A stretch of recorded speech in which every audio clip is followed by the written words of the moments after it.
Ernest Becker, who won the Pulitzer Prize in 1973 for his book The Denial of Death, talks about three illusions that mankind has devised to deal with the fear of death.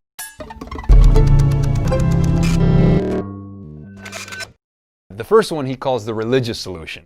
In the religious solution, we get to live forever. We're absolved from our mortality. All our loved ones will be with us in heaven, and so on and so forth.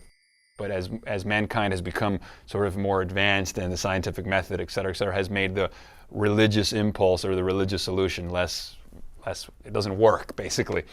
Then he talks about the romantic solution, which is where we deify our lovers. We make them our saviors, right? She's like the wind.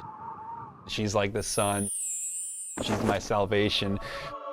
But inevitably, when our lovers reveal their clay feet, we are reminded of our own frailties and of our own mortalities, and that's why relationships ultimately fail.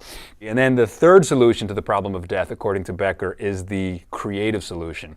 The creative solution, of course, has to do with creating transcendent work, creating transcendent art, something that will live on beyond you, right? The statue, the legacy, the transcendent music, transcendent architecture, et cetera, et cetera. And this is probably the noblest endeavor that we can undertake. The creative solution at least leaves something of value, even though it's ultimately not a solution to the death problem. You're still ultimately food for worms, you know. And what happens if, after those three solutions to the problem of death that Ernest Becker talks about, there's this fourth solution, which is like technology and creativity to actually transcend our boundaries, not metaphorically, but for real? What an epiphany that is.